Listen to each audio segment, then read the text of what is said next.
রাজ্যে চলছে 4 কেন্দ্রে উপনির্বাচন, আর তার মধ্যেই বাগদা বিধানসভায় উপনির্বাচন ঘিরে সকাল থেকেই ভোটারদের ভিড় চোখে পড়ছে বিভিন্ন ভোট গ্রহণ কেন্দ্রগুলিতে। অবাধ ও শান্তিপূর্ণ নির্বাচন করতে বিশেষ পদক্ষেপ নেওয়া হয়েছে নির্বাচন কমিশনের তরফে। বাগদা কেন্দ্রের জন্য মোতায়েন করা হয়েছে 20 কোম্পানি কেন্দ্রীয় বাহিনী, পাশাপাশি রয়েছে 30টি কুইক রেসপন্স টিম। বাগদা বিধানসভার 301টি বুথের মধ্যে স্পর্শকাতর হিসেবে উঠে এসেছে 39টি ভোট গ্রহণ কেন্দ্র। প্রতিটি ভোট গ্রহণ কেন্দ্রেই রাজ্য পুলিশের পাশাপাশি মোতায়েন রয়েছে কেন্দ্রীয় বাহিনী। তৃণমূল, বিজেপি সহ বেশ কয়েকজন নির্দল প্রার্থীর ভাগ্য নির্ধারিত হবে এদিনের ভোটে। তৃণমূলের হয়ে নির্বাচনী প্রতিদ্বন্দ্বিতা করছেন ঠাকুরবাড়ির সদস্য মধুপর্ণা ঠাকুর। বিজেপি গড়ে এটাই তার লড়াই। এবার প্রথমবার বিশেষ নজর কেড়েছে রাজ্যবাসীর। এদিন সংবাদ মাধ্যমের মুখোমুখি হয়ে মধুপর্ণা ঠাকুর জানিয়েছেন, মানুষের সাড়া তো খুবই ভালো।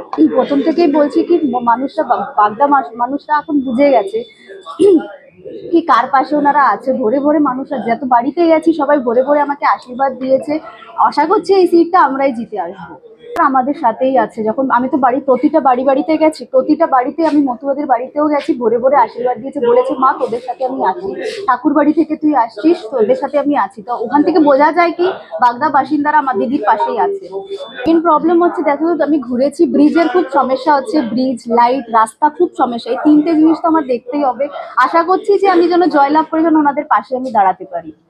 মানুষ তো আগে থেকেই বলে আশীর্বাদ দিচ্ছে, আমি তো বললাম ভোরে ভোরে আশীর্বাদ দিচ্ছে। বাগদার মানুষ বলেছে কি আমরা আছি, তুই যা, তোর চিন্তা নেই, তোর পাশে আমি আছি।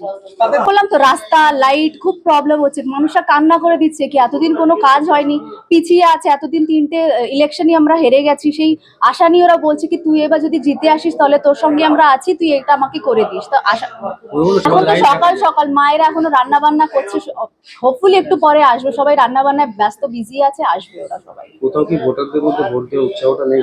আছে, কেন হবে না? এতদিন আমি ঘুরেছি, 20 দিন ধরে দেখেছি, ওরা বলেছে সবাই সকাল সকাল গিয়ে যাবে, হোপফুলি আসবে সবাই। এখন মায়েরা সবাই ব্যস্ত আছে, হবে চলে আসবে। আর বিধানসভায় দুটোই অনেক বড় তফাৎ হয়। লোকসভা যেটা হয়ে গেছে, মানুষ যেটা ভুল করেছে, অনেক মানুষ বলেছে যে ভুলগুলো আমি লোকসভায় করেছি আমরা এই বিধানসভায় আমরা করবো না, সেই সবাই বসেছে আমার পাশেই আছে।